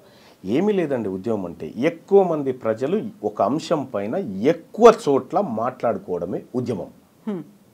ఈ ఉద్యమానికి నేను ఇస్తున్నటువంటి నిర్వచనం ఇది. ఒకే అంశం పైన ఎక్కువ మంది ప్రజలు ఎక్కువ చోట్ల మాట్లాడుకోవడమే ఉద్యమము. అది జరుగుతుంది ఇవాళ, అది జరుగుతుంది. అది గుర్తించినాయి కాబట్టే ఇలా బీఆర్ఎస్ పార్టీ బీసీ ఆయనకి ఎమ్మెల్సీ ఇవ్వాల్సి వచ్చింది, కాంగ్రెస్ పార్టీ బీసీ ఆయనకి ఎమ్మెల్సీ బీసీ మహిళకి ఇవ్వాల్సి వచ్చింది, అటు సిపిఐ పార్టీ బీసీ ఆమెకి ఇవ్వాల్సిన బీసీ క్యాండిడేట్కి ఇవ్వాల్సి వచ్చింది, ఇటు బీజేపీ పార్టీ మల్క కుమరే బీసీకి బీఫామ్ ఇవ్వాల్సి వచ్చింది. ఇదంతా జరుగుతుంది కాబట్టే ఇస్తూ ఉన్నారు. ఇది జరగకపోతే వాళ్ళు ఎందుకు ఇస్తూ ఉండే? సో ఇప్పుడు ఈ ఉద్యమాన్ని తీసుకొచ్చి ఒక అడుగు ముందుకు పడింది అనుకున్నప్పుడు కాంగ్రెస్ పార్టీ ఇచ్చినటువంటి లేటెస్ట్గా ఎమ్మెల్సీ అభ్యర్థుల ప్రకటన ఎట్లా అనిపిస్తుంది? స్వాగతిస్తున్నాం. పొరపాట్లు సరిదిద్దుకుంటున్నారు, స్వాగతిస్తున్నాం. ఒక్క నల్గొండకు సంబంధించి 5 ఎమ్మెల్సీలు అనౌన్స్ చేస్తే 4 నల్గొండ వాళ్ళే ఉన్నారు. మీది నల్గొండే? మాది నల్గొండే. కానీ ఇదే ఉమ్మడి నల్గొండ జిల్లాలో 12 ఎమ్మెల్యే స్థానాలుంటే 12లలో 8 మంది రెడ్లు తీసుకున్నారు. మరి మీ యాంకర్స్ అందరు అడగాలి కదా, ఒక్క నల్గొండ నుంచి 8 మంది రెడ్లు ఎమ్మెల్యేలు ఉంటారా అని వాళ్ళని అడిగినప్పుడు బాగుంటుండే. ఇవాళ ఈ నల్గొండ జిల్లా బిడ్డలకు, పోరాటం చేసినటువంటి బిడ్డలకు కొంత అవకాశాలు దొరుకుతున్నప్పుడు కొద్దిగా స్వాగతించాలి అందరూ కూడా. సో గతంలో ఇలాంటి పోరాటాలు నల్గొండకు సంబంధించి అద్దంకి దయాకర్ కూడా చేసిండ్రు. ఆ తర్వాత చాలా కాలం ఆయన ఎదురు చూసిండు. ప్రతిసారి నిరాశే, ఆయన ఒక్కోసారి ఏడ్చినటువంటి సంఘటనలు కూడా ఉన్నాయి. ఇప్పుడు అల్టిమేట్గా ఆయనకు అభ్యర్థిగా అనౌన్స్ చేసింది. హ్యాపీ ఫీల్ అవుతున్నారా? సాటిస్ఫైడ్? సంతోషం. తోటి ఉద్యమకారుడు, పేదవాళ్ళ మంచి కోరుకునేటువంటి బిడ్డ అద్దంకి దయాకర్, ఆయనకి ఇవ్వడం మంచిది. ఇంకో డిమాండ్ కూడా ఐటమ్స్ చేస్తూ ఉన్నా. మా బిడ్డ, మా వర్గాల బిడ్డ విజయశాంతికి ఎమ్మెల్సీయే కాదు మంత్రివర్గంలో తీసుకొని హోమ్ మినిస్టర్ ఇస్తే కూడా మాకు మంచిది. అయితే ఆమె ఇంతకాలం ఎక్కడుంది? అసలు కనిపించలేదు. ఆమెకి సడన్ గా పాపప్ అయ్యారు, పేరు వచ్చింది, ఆయన క్యాండిడేట్ గా అనౌన్స్ చేశారు అనేటువంటి వాదన కాంగ్రెస్ లోనే వినిపిస్తోంది. ఒక విషయం చెప్తా ఉన్నా, విజయశాంతి గారు కనిపించకుండా పోయారు. ఆమె పోరాటం చేసినప్పుడు ఎక్కడున్నారండి? ఆమె తల్లి తెలంగాణ పార్టీ పెట్టి తెలంగాణ కోసం ఉద్యమాన్ని నిర్మించాలనుకుంది. ఆ తర్వాత తన పార్టీ పోయినా పర్వాలేదు, రాష్ట్రం వస్తే చాలని చెప్పి ఆ పార్టీని తీసుకుపోయి టీఆర్ఎస్ పార్టీలో విలీనం చేసి ఎంపీగా గెలిచి పార్లమెంట్లో మహిళా సింహం లెక్క నిలబడి బిల్లు పాస్ చేయించినటువంటి బిడ్డ విజయశాంతి. అవన్నీ గుర్తుకు రావా? ఆమె ఏం చేసిందంటే ముఖ్యమంత్రి కావడానికి అర్హత ఉన్నటువంటి బిడ్డ ఆమె. తెలంగాణ రాష్ట్రానికి ముఖ్యమంత్రి కావడానికి అర్హతలున్న బిడ్డ విజయశాంతి. అయితే ఇంతకాలం ఎందుకు కనిపించలేదు? అంటీ ముట్టనట్టుగా ఉన్నారు పార్టీ వ్యవహారాలు, లేకపోతే అస్త్ర సన్యాసం చేశారేమో అనేటువంటి ఒక డౌట్ కూడా వచ్చింది. నెవర్. ఆమె త్యాగం చేసింది. మెదక్ ఎంపీ సీటును అడిగింది. అధిష్టానం ఆమెను ఒప్పించి ఆమెను క్యాంపెయినింగ్కు దింపి ఆమె సేవలను అధిష్టానం తీసుకుంది. ఆ సమయంలో మీకు ఎమ్మెల్సీ ఇస్తాం అని చెప్పి ఆమె చెప్పడంతో ఆమె క్యాంపెయినింగ్ చేసి ఆమె ప్రయత్నం ఆమె చేసి ఇవాళ ఎమ్మెల్సీ తీసుకుంటుంది. ఎమ్మెల్సీ మాత్రమే కాదు, మేము మా జాతుల బిడ్డ కాబట్టి చెప్తా ఉన్నాం, ముఖ్యమంత్రి పదవికి అర్హురాలు. మినిమం మంత్రి పదవన్నా ఇప్పుడు ఆమెకి ఇవ్వాలి. సో ఎందుకని చేయలేకపోయారని మీరు అనుకుంటున్నారు? ఏమని? ముఖ్యమంత్రి పదవికి అర్హురాలు, కనీసం మంత్రి అయినా చేయండి అంటే ఎందుకు జరగలేదు, ఎవరు చేస్తారని అనుకుంటున్నాం. ఇప్పుడే ఆమె ఇంకా ఎమ్మెల్సీ కూడా 1.5 year గ్యాప్ వచ్చింది. తన ఎంపీ అడిగినప్పుడు ఎంపీ ఇవ్వలేదు, ఆ తర్వాత కొంచెం దూరం అయ్యారు. దూరం ఏం కాలేదు. ఆమె ఇప్పుడు రాహుల్ గాంధీ కుటుంబానికి లాయల్గానే ఉంది. ఒరిజినల్గా రాహుల్ గాంధీ కుటుంబాన్ని, సోనియా గాంధీ గారిని బాగా గౌరవిస్తుంది. ఆమె గౌరవించేటువంటి బిడ్డ. వాళ్ళ ఆదేశాల మేరకు ఆమె స్తబ్దుగా ఉండొచ్చు. ఇప్పుడు అందరూ కలిసి రావాలి అనుకున్నప్పుడు పార్టీలు ఏం చేస్తున్నాయి, బీఆర్ఎస్ పార్టీ చిత్తశుద్ధి ఏంటి బీసీకి సంబంధించి అనుకున్నప్పుడు అక్కడ అందరూ కలిసి కూర్చొని మాట్లాడుకోవడం, కుల సంఘాల పెద్దల్ని పిలవడం అనేది వెరీ ఫస్ట్ పర్సన్ కవిత పిలిచారు. తనకు కావాల్సినటువంటి డీటెయిల్స్ అన్ని కులగణనకి సంబంధించి ఇచ్చారు. మీరు అడుగుతున్నారు ఎవరేం చేశారు అనేది. ఇప్పటిదాకా కులగణనకు సంబంధించి రౌండ్ టేబుల్ అయ్యాయి, మెమరాండం ఇచ్చారు. ఆ తర్వాత ఏం జరగాలి అనే దాని మీద కంటిన్యూస్గా ఫాలోఅప్లు అవుతున్నాయి, ప్రెస్ మీట్లు పెడుతున్నారు. అండ్ బీఆర్ఎస్లో కూడా అలాంటి ఒక కదలిక అనేది ముందుకు వచ్చినట్టుంది. వాళ్ళు చిత్తశుద్ధి ఉంది వాళ్ళకి, వాళ్ళని కూడా మేము కలుపుకుపోతామంటారా మీరు? నేను ఒక మాట చెప్తున్నానండి. టీఆర్ఎస్ తెలంగాణ రాష్ట్ర సమితి అని ఉండే, దాన్ని మనం జాతీయ పార్టీగా బీఆర్ఎస్ అని చేసుకున్నాం, భారత రాష్ట్ర సమితి. ఒడిశాలో వింగ్ ఏర్పాటు చేసినాం, ఏపీలో వింగ్ ఏర్పాటు చేసినాం, అటు మహారాష్ట్ర పోయినాం. అక్కడ జాతీయ పార్టీ అధ్యక్షుడు కేసీఆర్ గారు కదా, తెలంగాణ రాష్ట్ర శాఖకు బీసీ అధ్యక్షుని చేయమని. ఇప్పుడు బీసీ వాదం డెవలప్ అయింది. బీసీలంతా ఉద్యమంలోకి దిగుతూ ఉన్నారు, బీసీలు వాటా కావాలంటా ఉన్నారు కాబట్టి బీసీ అంటున్నామేమో. కానీ నిజంగా చిత్తశుద్ధి ఉంటే మీ జాతీయ పార్టీకి రాష్ట్ర అధ్యక్షుడిని బీసీని పెట్టండి. సో తీర్మార్ మల్లన్న బోల్డని డిమాండ్స్ చేస్తున్నారు. డిమాండ్ అది.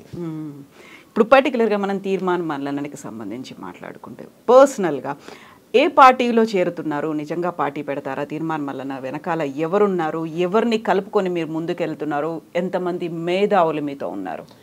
ఇప్పుడు నా సస్పెన్షన్ తర్వాత మీడియా విపరీతంగా జనసేన పార్టీ అధ్యక్షుడు అవుతున్నాడు మల్లన్న అని, తెలుగుదేశం పార్టీ అధ్యక్షుడు అవుతున్నాడు మల్లన్న అని, సొంత పార్టీ పెడుతున్నాడు మల్లన్న అని, బీజేపీలో చేరుతున్నాడు మల్లన్న అని, మీ వెనకాల బీఆర్ఎస్ పార్టీ కూడా ఉంది, వాళ్ళు కూడా ఫోన్లు చేస్తున్నారు అనేది విషయం ఏంటంటే ఈ అన్ని వాళ్ళు అనుకున్నటువంటి అంశాలు.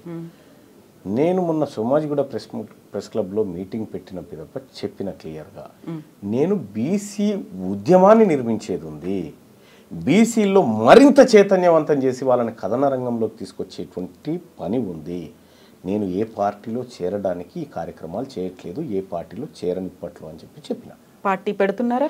పార్టీ ఇప్పుడు కాంగ్రెస్ పార్టీ బీసీ ముఖ్యమంత్రిని చేస్తాను ముందుకొచ్చి, బీఆర్ఎస్ పార్టీ బీసీ ముఖ్యమంత్రి అని ముందుకొచ్చి, బీజేపీ పార్టీ బీసీ ముఖ్యమంత్రి అని ముందుకొచ్చి ఇక మేమే చేస్తున్నాం కదా అనేటువంటి మాట చెప్తే ఆలోచిస్తాం. లేదు మేము ఈ పార్టీలు ఉన్నది మమ్మల్ని సీఎం చేసుకోవడానికి, బీసీలారా మీ పార్టీ మీరు పెట్టుకోరని చెప్పి వీళ్ళు ఒక అనివార్యత క్రియేట్ చేస్తే అప్పుడు ఆలోచిస్తాం. సో ఇంత పెద్ద ఎత్తున ఉద్యమం 3 ఏళ్ల పాటు జరగాల్సినటువంటి పోరాటం అంతా చేయడానికి ఆర్థిక బలం, అంగబలం అనేది ఉండాలి. తీన్మార్ మల్లన్నకు ఉందా అదంతా? మీరు చేసే పని నిజాయితీ నీతితో కూడుకున్నదైతే అన్నీ వస్తాయి. ఈ ప్రజల నుంచి మద్దతుతో పాటు అన్నీ వస్తాయి. నీ పోరాటంలో నిజం, ధర్మం ఉంటే సహకరించే ప్రజలు లక్షలాది మంది ఉంటారు. కేవలం ప్రజల సహకారం సరిపోతుందా? నాయకులు, పారిశ్రామికవేత్తలు ఎవరన్నారండి? వాళ్ళ కాడ ఏముందండి? అసలైన సంపద ఈ వర్గాల దగ్గర ఉంది. బీసీలు అంటే ఇవాళ కనీసం 5,000 రూపాయలు ప్రతి నెల ఒక వ్యక్తి ఖర్చు పెట్టగలిగిన శక్తి ఉన్నటువంటి వాళ్ళు. 2 కోట్ల మంది బీసీలు ఒక నెలలో 5,000 రూపాయలు ఖర్చు చేస్తే 10,000 కోట్ల రూపాయలు ఎకానమీకి జమ చేసేటువంటి శక్తి బీసీల దగ్గర ఉంది. ఒక ఏడాదికి 1,20,000 కోట్ల రూపాయలు ఎకానమీకి జమ చేసే శక్తి వీళ్ళ దగ్గర ఉంది. అంతకుమించిన శక్తి ఏముంది? ఇంకా అది కాకుండా ఇంకా వీళ్ళ దగ్గర ఏముంది? కాకపోతే మల్లన్న గారు, ఇప్పుడు మీరు చేసినటువంటి అబ్జర్వేషన్ కావచ్చు, ఇన్నేళ్ల పాటు కనిపించినటువంటి ఎక్స్పీరియన్స్ కావచ్చు, ఇవన్నీ చూసిన తర్వాత ప్రజలు మేము నాయకులు అవ్వాలని కోరుకుంటున్నారా? అప్పటిదాకా ఉన్నటువంటి పారిశ్రామికవేత్తలో, అధికారంలో ఉన్న మంత్రులో, లేకపోతే అధికారులో వాళ్ళంతటి వాళ్ళే మేము నాయకులుగా ఎమర్జ్ అవ్వాలని కోరుకుంటున్నారా? మీ అబ్జర్వేషన్ ఏంటి? ఈ కదలిక అనేది సామాన్య ప్రజల్లో కూడా కనిపించిందా? ఎస్, కనిపించిందండి. బీసీలో బహుశా నా ఫోన్లో ఉన్నది, ఒక ఆర్టీసీ బస్ ఎక్కిండు ఒక ఆయన. ఆర్టీసీ బస్ ఎక్కి మిగతా ప్రజల్ని వీడియో తీసి అడుగుతున్నా, అమ్మా మీకు తీన్మార్ మల్లన్న తెలుసా అంటే, తెలుసు, మన బీసీల కోసం కొట్లాడుతుండగా బిడ్డ అని ఒక ఆమె చెప్తా ఉంది.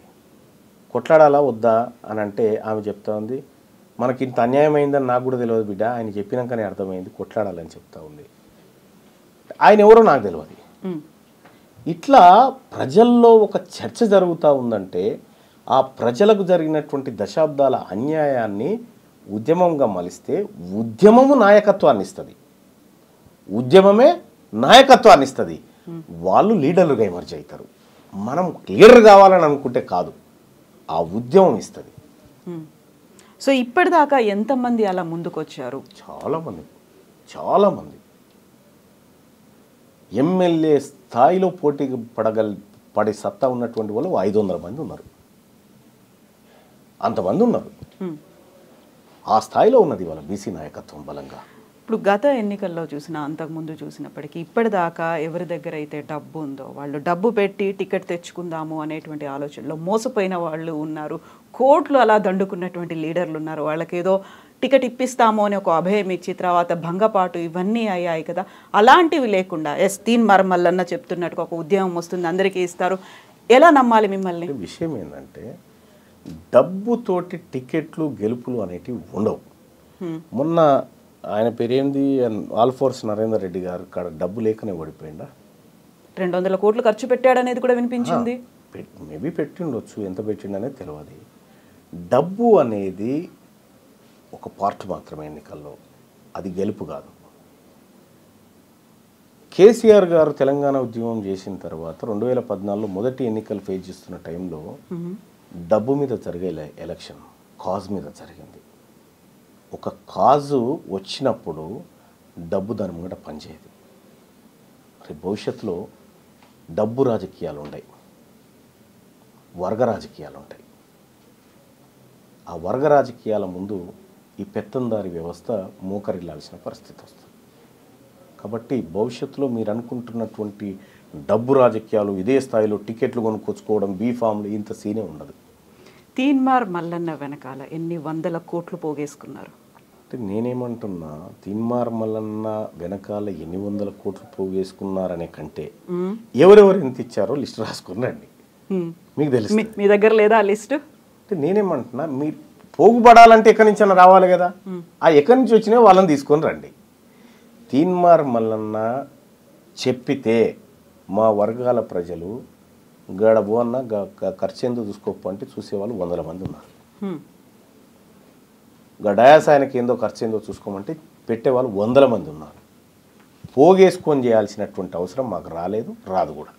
ఇక్కడ నుంచి వరంగల్లో జరిగినటువంటి మీటింగ్కి మీరు హెలికాప్టర్ వేసుకొని వెళ్ళారు. ఆ హెలికాప్టర్ ఎవరు అందించారు, దానికి డబ్బులు ఎక్కడి నుంచి వచ్చాయనే వాళ్ళకి ఏం చెప్తారు?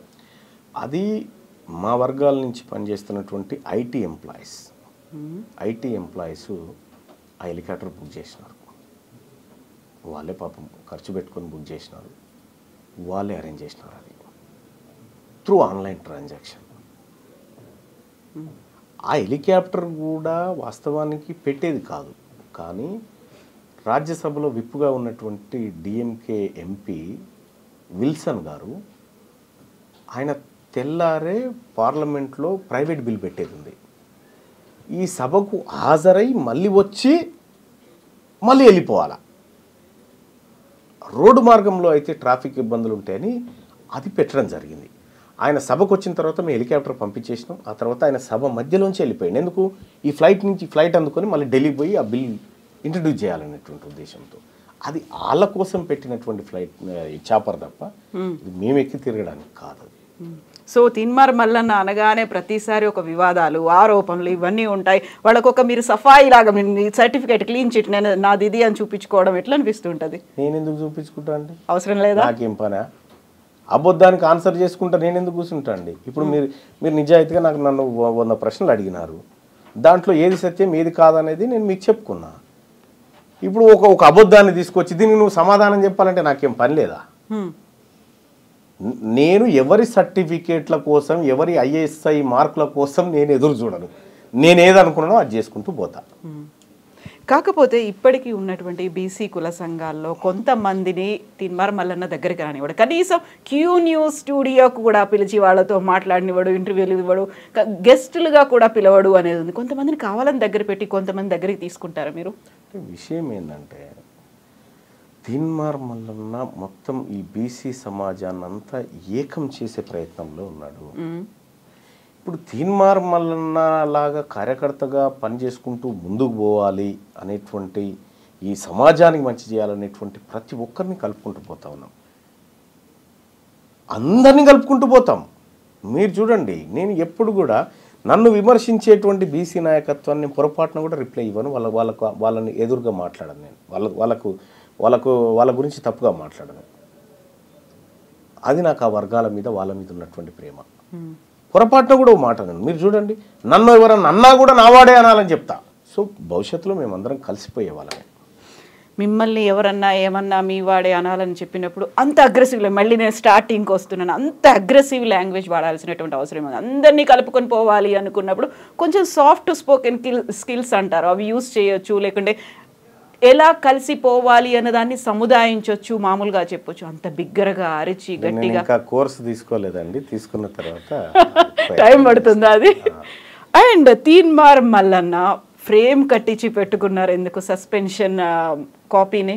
కొంతమంది తమకు పదవులు కావాలని పార్టీని తిట్టి, పార్టీ నాయకత్వాన్ని తిట్టి సస్పెండ్ అయిన వాళ్ళు ఉన్నారు. కొంతమంది తమ ప్రయోజనాల కోసం పార్టీని ఇరుక్కున పెట్టిన వాళ్ళు ఉన్నారు. కానీ నేను ప్రజల కోసం తీసుకున్న సస్పెండ్ కాబట్టి, మొట్టమొదటిసారిగా ప్రజల కోసం తీసుకున్న సస్పెన్షన్ కాబట్టి అది మెమొరబుల్ అయి నాకు. సో అదొక అచీవ్మెంట్, అంతే కదా. తీన్మార్ మల్లన్న, చింతపండు నవీన్, ఏ పేరు ఎక్కువ ఇష్టం మీకు? తీన్మార్ మల్లన్నగా ఇష్టం. ఎందుకు? ఎందుకంటే ప్రజలకి ఆ పేరుతో నేను కనెక్ట్ అయినా కాబట్టి ఆ పేరు అలా ఉండాలని కోరు. మార్చుకున్నట్టున్నారు అలాగే? గజెట్లో కూడా మార్చడం జరిగింది, చాలా 10 ఏళ్ల కింద మార్చాం. ఇప్పుడు చింతపండు నవీన్ అని ఎవరైనా అంటే మిమ్మల్ని ట్రోల్ చేస్తున్న వాళ్ళకి మీరు ట్రోల్ ఏముందండి? మా అమ్మ నాన్న, మా ఇంటి పేరు చింతపండు, మా అమ్మ నాన్న పేరు పెట్టిన నవీన్ కుమార్ పేరు, అది ట్రోల్ ఏముందండి? అది నాకు అర్థం కాలే. సో మీరు చూసుంటారు కదా సోషల్ మీడియాలో ఎంత ట్రోల్ అవుతుంది చింతపండు నవీన్ అనగా. నాకు సోషల్ మీడియాను చూసి ఎంత ఓపిక ఉండదు మరి. బట్ యా, నాకు ఆ ఓపిక ఉండదు, నేను ఆ టాపిక్లో రాను. నాకు రానటువంటి అంశం గురించి నాకు చర్చే లేదు కదా.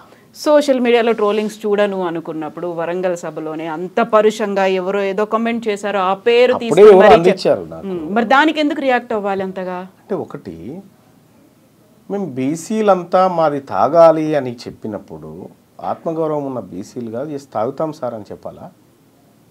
కాకుండా ఆయన ఎవరో తెలియదు, అనానిమస్ ఎవరో అలా కామెంట్ చేసేసారు. ఇప్పుడు ఆయన తెలియదు, వెనకాల రెడ్డి అని ఉంది కాబట్టి ఆయన తెలియదు. బీబీసీలో ఒక కథనం ఉంటుంది, మీరు చూడండి. బహుశా ఆయన పేరు మహేశ్వర్ రెడ్డి అనుకుంటా.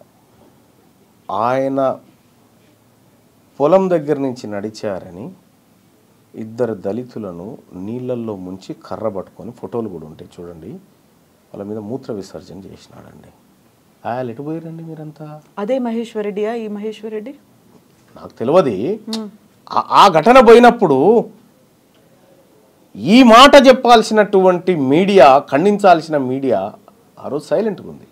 నిజంగా దళితుల మీద అత్యాచారాలు జరుగుతున్నాయి, దాడులు జరుగుతున్నాయి, వివక్ష ఇంకా ఉంది, రావాల్సినటువంటి మార్పు ఉంది అనేటువంటి కథనాలు వస్తూనే ఉంటాయి కదా. నేనేమంటున్నా, మీరు మార్పు రావాలని కథనాలు రాస్తారు తప్ప వచ్చిన మార్పును స్వాగతించరు.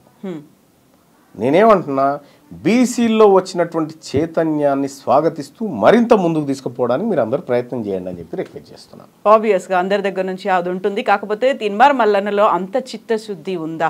నిజంగా అంతే స్ట్రాంగ్గా ముందు నిలబడతాడా?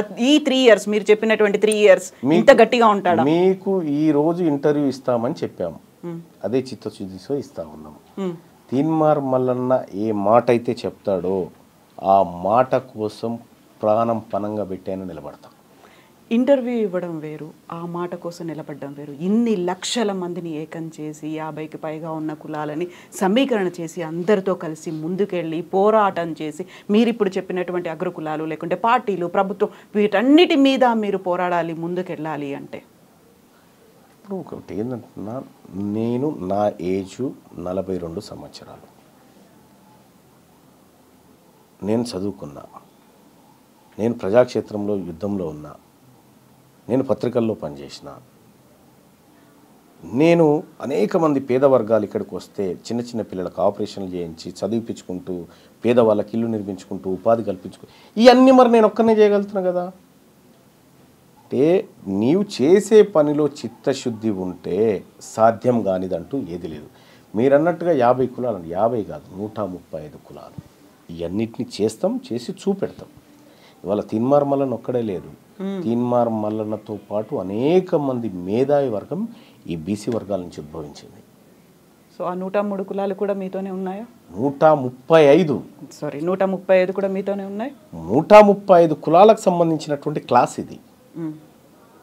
క్లాసు బీసీలను భారత రాజ్యాంగం బ్యాక్వర్డ్ క్లాసెస్ అని చెప్పినాయి, కాస్ట్ అని చెప్పలే. మేమంతా ఒకే తరగతి వాళ్ళము కాబట్టి ఒకే తరగతిలో ఉంటాం. మేము గ్రూప్కి లీడరా కార్యకర్త, లీడర్ ఆ గ్రూప్లో ఒక సభ్యుని. లీడర్ ఎవరు అవుతారు? లీడర్ ఎవరు కావాలనేది ఆ గ్రూప్ నిర్ణయం తీసుకుంటుంది, నేను కాదు. సో ఆ గ్రూప్ అంతా ఎప్పుడు ఏకమై ఎప్పుడు ఆ డెసిషన్ అనౌన్స్ చేస్తుంది అనుకుంటున్నారు? 2 నెలలు ఓపిక పట్టరాదండి, అయిపోతుంది కదా బీసీ ఉద్యమం. సో ఇక్కడ నుంచి తీవ్రమైన ఉధృతమైనటువంటి రూపంలో వెళ్ళబోతోంది. ఖచ్చితంగా మా వర్గాలను చైతన్యం చేసే దిశగా చాలా ముందుకు పోతాం. పార్టీ అవసరం లేదు ఇంకా. పార్టీ గురించి మన ప్రస్తావన వచ్చినప్పుడు చెప్పాను, ఈ పార్టీలు అనివార్యత క్రియేట్ చేస్తే బీసీలకు ఏం కావాలనేది బీసీలు డిసైడ్ చేసుకుంటారు ఆ రోజు. Yes Mallanna garu, thank you so much అండి. All the best to you. Thank you.